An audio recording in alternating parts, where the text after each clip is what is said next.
हरे हरे कृष्णा। बोल गीता मैया की जय। आज 12वें अध्याय का अध्ययन और 12वें अध्याय का महात्म। आज इस अध्याय को भक्ति योग कहते हैं। 6 से 12 तक भक्ति ही भक्ति भरी हुई है। ये 6 अध्याय भक्ति के ही हैं। ये 6 अध्याय के माध्यम से भगवान की तरफ हम जा सकते हैं। इसको भक्ति योग कहते हैं। ये अध्याय अर्जुनवाद से शुरू होता है। अर्जुनवाच एवं सतत युक्त ये भक्ता त्वं पर्युपासते ये चयपि अक्षरम अव्यक्तम तेषां योगवित् तमः। अर्जुन कल जब भगवान का विराट रूप देखा, जान तो सब कुछ तभी गया था कि इस साकार भगवान का ही पूजन करना चाहिए, क्योंकि वो सब जान गया था। आज वो फिर ये प्रश्न उठा रहा है। अर्जुन भगवान से ये पूछ रहा है। कितना सुंदर प्रश्न करता है और कितना सुंदर उत्तर देते हैं भगवान। हमें गीता में जो जो अर्जुन ने प्रश्न किए हैं, उन प्रश्नों को समझना चाहिए, उनकी गहराई तक जाना चाहिए कि ये प्रश्न क्या हैं, क्यों किए हैं। अर्जुन को तो गीता का उपदेश एक बहाना था। ये उपदेश तो हमारे लिए है। हम अर्जुन बने और इस गीता के उपदेश को धारण करें। आज फिर कितना सुंदर प्रश्न करता है अर्जुन भगवान से।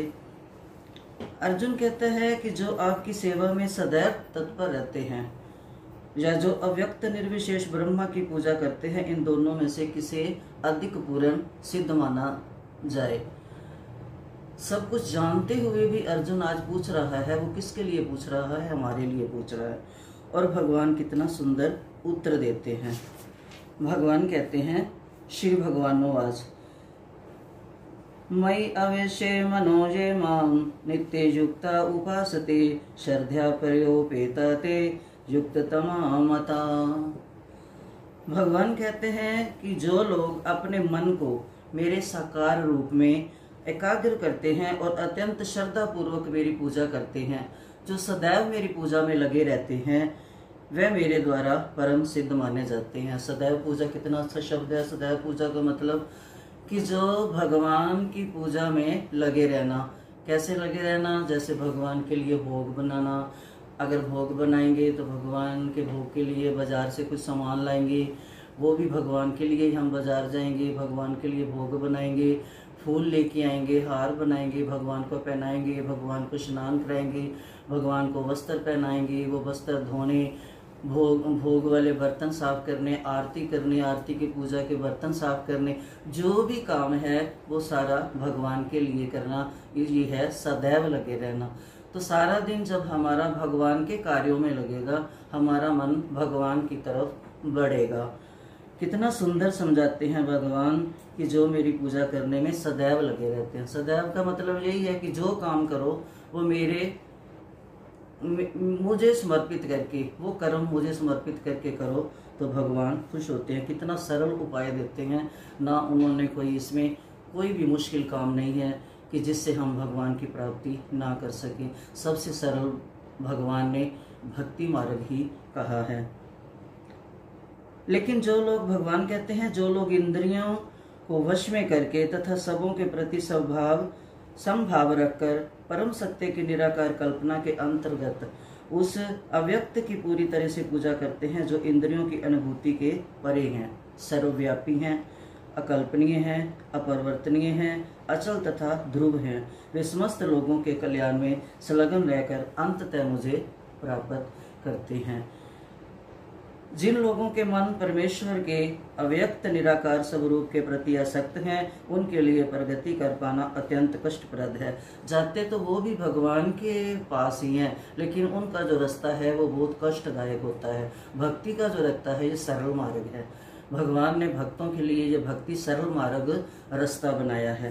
तो अगर सरल मार्ग से हम भगवान को मिल सकते हैं तो फिर हमें कठिन मार्ग पर जाना क्यों? देहधारियों के लिए उस क्षेत्र में प्रगति कर पाना सदैव दुष्कर होता है। जो अपने सारे कार्यों को मुझ में अर्पित करके तथा अविचलित भाव से मेरी भक्ति करते हुए मेरी पूजा करते हैं और अपने चित्तों को मुझ पर स्थिर करके निरंतर मेरा ध्यान करते हैं, उनके लिए हे पार्थ मैं जन्म मृत्यु के सागर से शीघ्र उद्धार करता हूँ। चित्त को मुझ पर, चित्त पर ज्यादा ध्यान देते हैं भगवान, चित्त को, क्योंकि चित्त में जो है ये ज्यादा विकार चित्त में ही भरे होते हैं। इसलिए भगवान ने कहा है कि अपना मन, चित्त, हृदय, बुद्धि सब मुझ में लगा दे। मुझ भगवान में अपने चित्त को स्थिर करो और अपनी सारी बुद्धि में मुझ में लगाओ, इस प्रकार तुमने संदेह मुझ में सदैव वास करोगे। क्योंकि भगवान बुद्धि को क्यों ज्यादा कहते हैं? बुद्धि ही मन को कहती है कि तू ये कर, ये कर, ये कर। बुद्धि जो है ये तर्क वितर्क में लगती है, बुद्धि ज्यादा चक्कर में डालती है। इसलिए भगवान ने कहा है कि बुद्धि को भी मुझ में लगा दे। सारी बुद्धि का, आदि बुद्धि नहीं, सारी बुद्धि को मुझ में लगा दे। क्योंकि आदि अपने पास मत रखना, तो वो फिर तुम्हारे को चक्रों में डालेगी। इसलिए सारी बुद्धि को मुझ में लगा दे, अपने मन को, चित्त को, सबको मुझ में लगा दे और तू निस्संदेह मुझ में वास करेगा। इसमें कोई संदेह नहीं कि तू मुझसे दूर रहेगा। और भगवान कहते हैं कि हे अर्जुन, हे धनंजय, यदि तुम अपने चित्त को अविचल भाव से मुझ पर स्थिर नहीं कर सकते तो तुम भक्ति योग के विधि विधानों का पालन करो। इस प्रकार तुम मुझे प्राप्त करने की चाह उत्पन्न करो। भगवान एक रास्ते से दूसरा रास्ता बताते हैं कि अगर ऐसा नहीं कर सकते तो भक्ति योग विधि विधानों का पालन करो।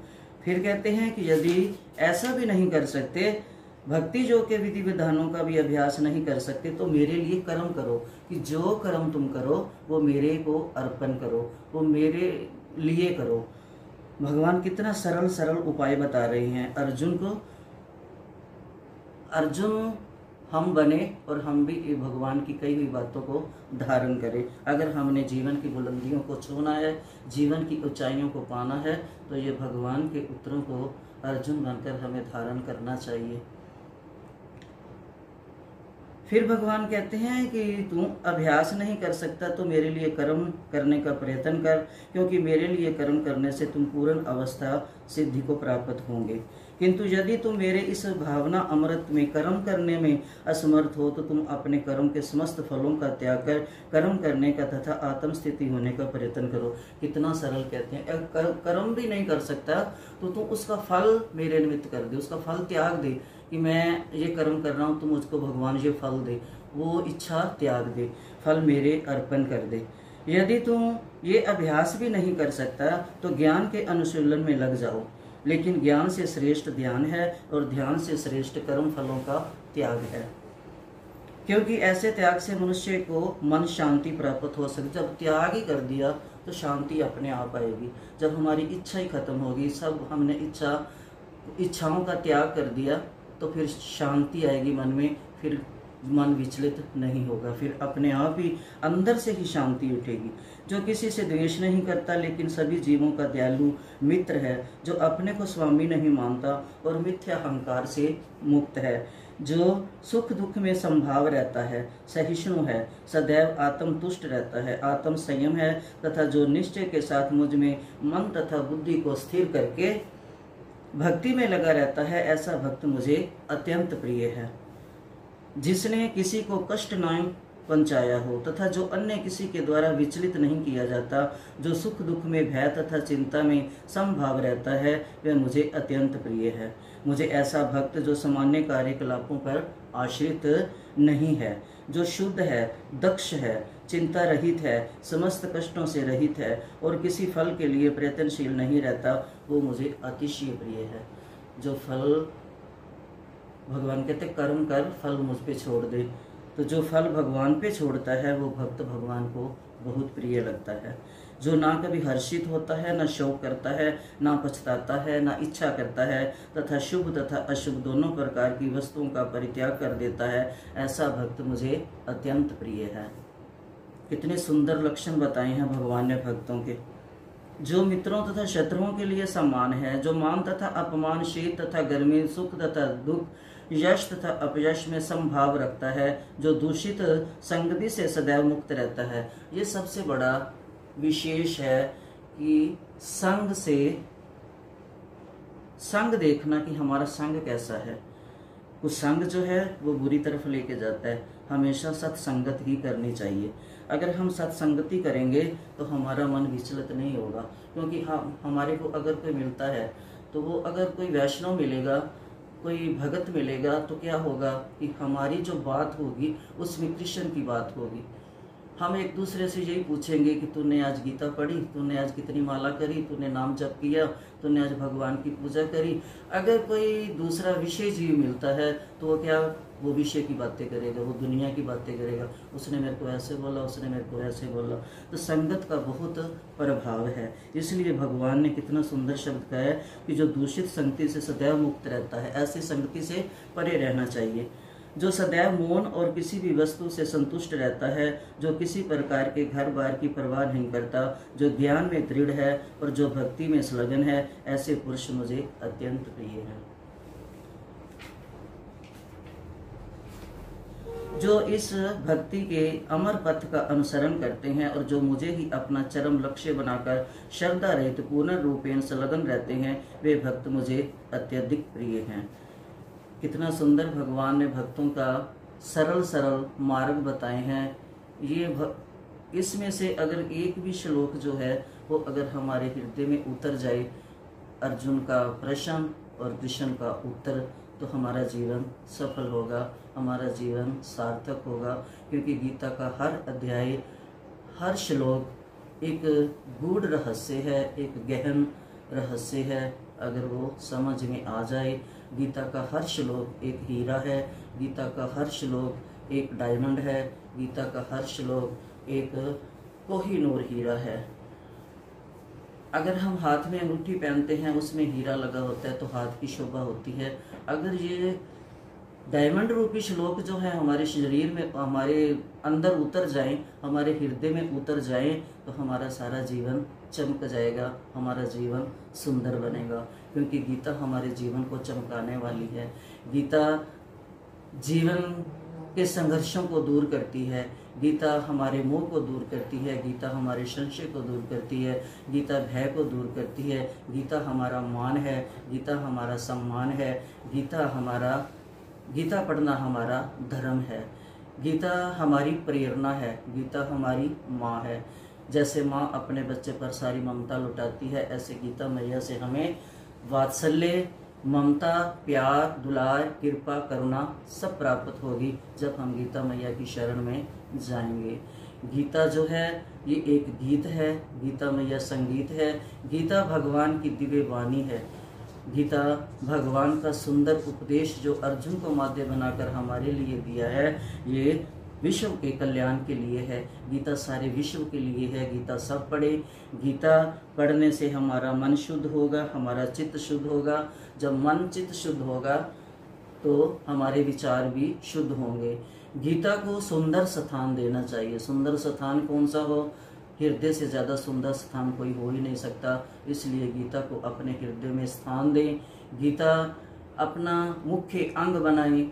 नित्य नेम पूजा में गीता को लाएं। गीता नित्य पढ़ें। 1 श्लोक, 2 श्लोक, 4 श्लोक, 5 श्लोक और उनकी हिंदी पढ़ें। जब हम श्लोकों की हिंदी बार बार पढ़ेंगे तो गीता हमारी समझ में आसानी से आएगी, क्योंकि गीता सरल भी है और अगर हम इसमें मन नहीं लगाते तो गीता हमारे लिए वही श्लोक मुश्किल भी हो जाते हैं। अगर हम गीता को प्रेम, श्रद्धा, भक्ति से पढ़ेंगे तो वही गीता के श्लोक हमारे लिए सरल बनेंगे। गीता हमें मुस्कुराहट देती है। गीता हमारी समस्याओं का हल करती है। गीता हमारी समाधान है। गीता हमारे अंदर जो भय है वह दूर करती है। जब अर्जुन को उपदेश कब दिया? जब विचलित हो रहा था, जब वो घबरा रहा था, जब उसने सब कुछ त्याग कर भगवान की शरण में बैठ गया था। तो हमारा भी मन जब विचलित हो, दुखों से घबरा जाए, संकटों से घबरा जाए, हमें कोई सूझ ना हो, कोई रास्ता नज़र ना आ रहा हो, तो हमें गीता की शरण लेनी चाहिए। गीता खोलें, गीता पढ़ें। कोई ना कोई श्लोक हमारे प्रश्नों का उत्तर बनेगा और हमें रास्ता दिखाएगा। गीता एक प्रेरणा है, इससे प्रेरणा लें। गीता संजीवनी है। गीता एक सफलता की कुंजी है। और जो गीता के श्लोक हैं, गीता एक ज्ञान का भंडार है। गीता एक खजाने का डिब्बा है।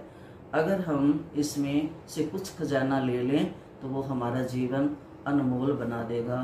गीता का साथ जरूर लें।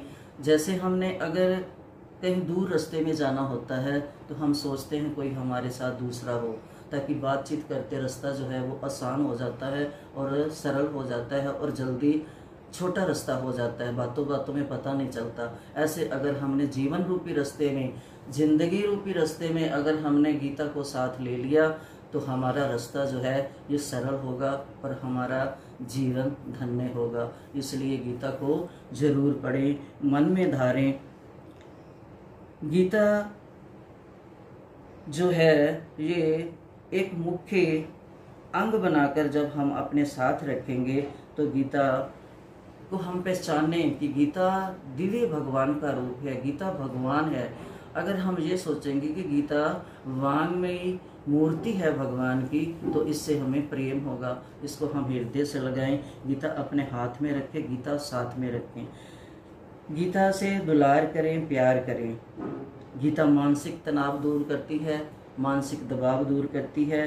गीता जो है हमारे प्रश्नों का उत्तर देती है। इसलिए गीता पढ़े, समझे, माने और गीता को जाने, जीवन में उतारें, जीवन को सफल बनाएं।